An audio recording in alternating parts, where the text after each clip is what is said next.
Well, I keep saying I'm going to do some more videos about the concept of our universe being a simulation and what all that entails.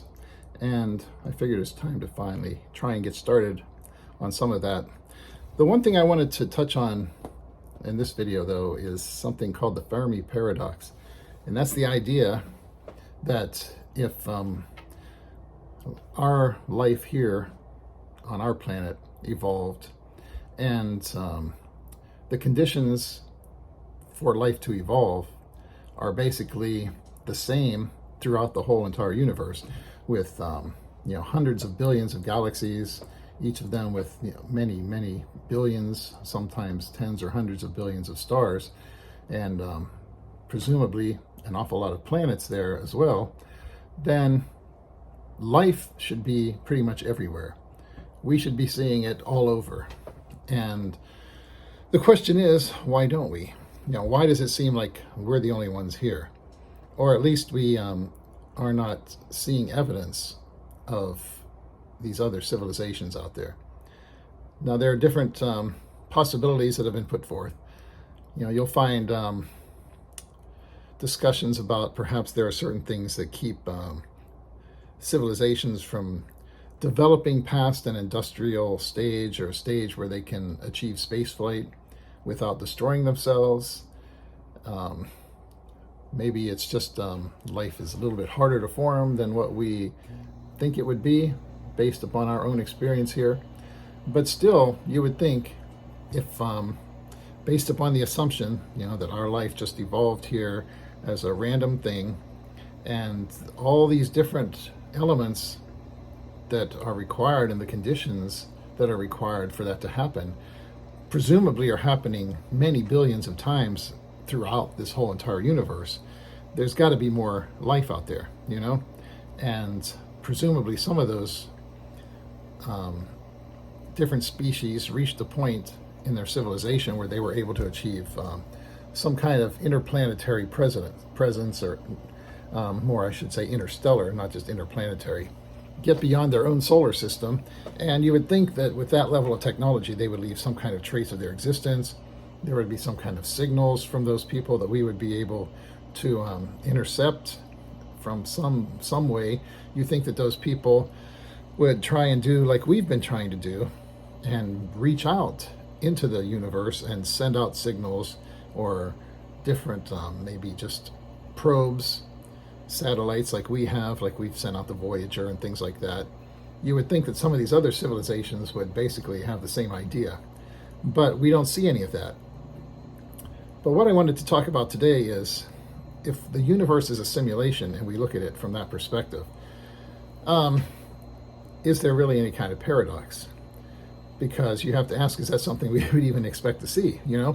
There are two possibilities if our universe is a simulation, which really means a display. The first one is that the entire thing, all of it, everything we can see in our telescopes for millions and millions and millions of light years around us, all of that is being modeled and displayed in the same resolution as our area is. The other idea, however, and something that perhaps is more common if we talk about a simulation or virtual reality kind of thing, is that we're the ones that it is being displayed for. If we're the ones that the whole thing is being created for and displayed for, that changes things immensely. First of all, there's the question of whether or not it's an actual display, a physical kind of display. I mean, this could be, if you look at, string theory and things like that, where it's suggested that there may be like 11 dimensions, at least at the subnuclear, level, and some of those quantum particles. There is the possibility that there are higher dimensional realms. Maybe someone is displaying this. Maybe our universe is kind of like an actual physical three-dimensional display on a higher dimensional screen or grid or substrate.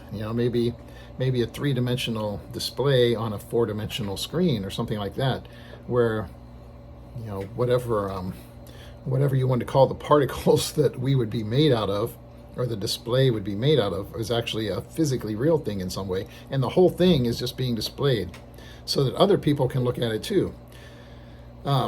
Other people, meaning creatures in other dimensions and so forth.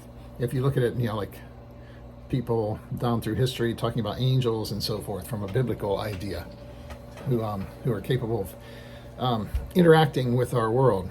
There could be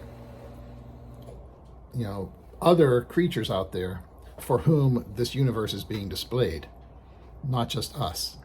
So then it would need to be modeled in its entirety and to be viewed from different places.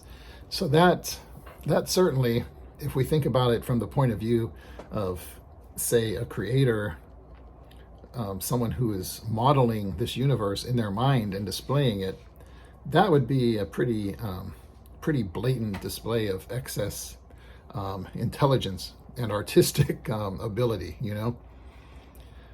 But if we look at it as something being displayed just for us, from our perspective, we wouldn't necessarily expect to see anybody else out there.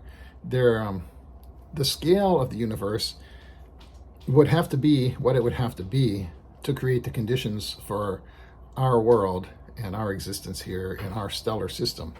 So the overall dimensions of the universe, even if it's not actually being populated by other people or displayed, it might be that to create the conditions that we need for our life here in this particular type of world, created in the exact way it is, with these particular atomic particles and everything, would have to require a universe of a certain scale and dimension, whether that is being displayed in its entirety or not.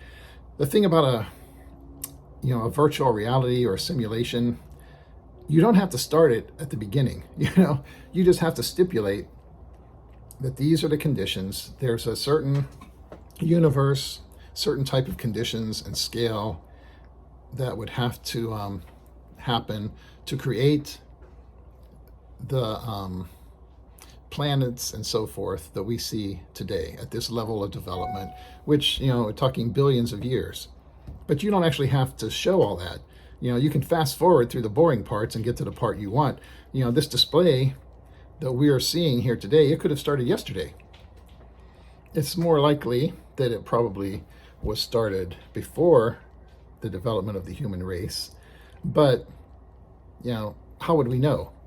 From instant to instant to instant, it's constantly being readjusted. The positions of everything are being calculated, and it's being, moved and redisplayed and updated.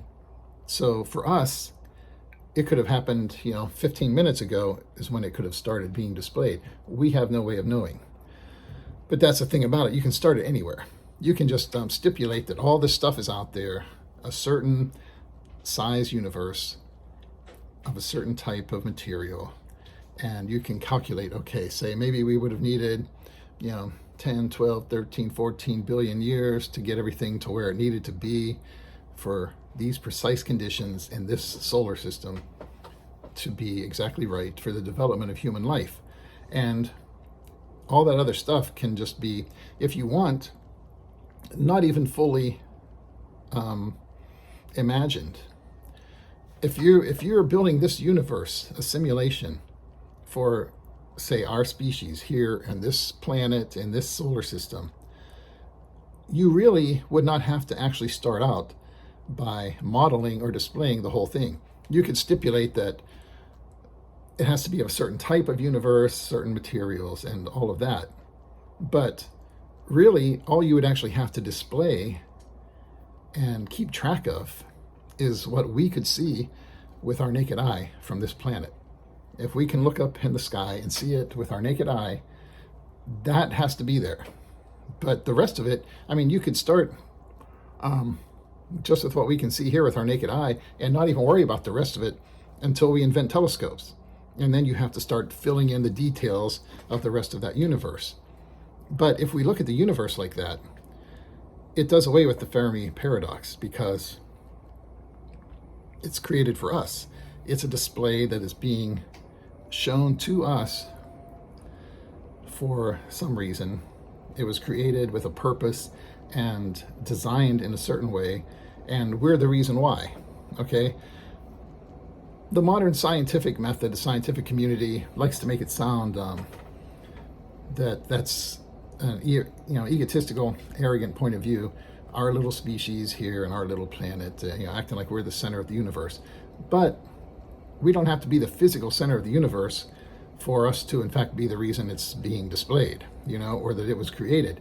It might not have been created entirely for our benefit. Whoever did it, it may have been just a brilliant burst of artistic genius and a desire to create more life and to share all this.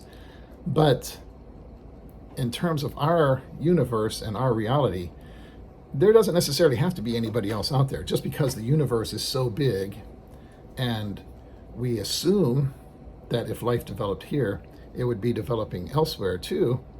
But that also is based on the assumption that the universe is really here, that there has actually been a physical universe, all of it, developing for 13, 14 billion years. Certain discoveries these days kind of call into question, the exact nature of the beginning of this universe. But that's not really a question right now. The question is it real? And there's a lot of evidence that our universe is a display. It doesn't mean it's not real, but it is a simulation.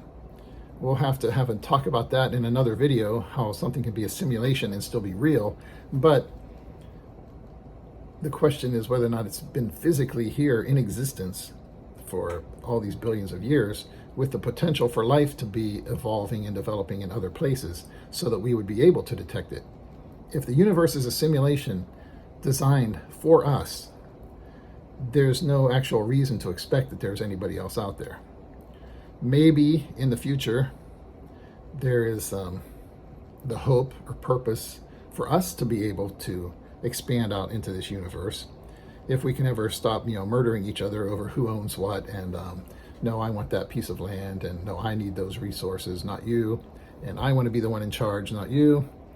The question, of course, as with many people, something that many people have raised in regard to the Fermi paradox is maybe creatures like us just have a hard time developing to the point where we can get out of here and move off world.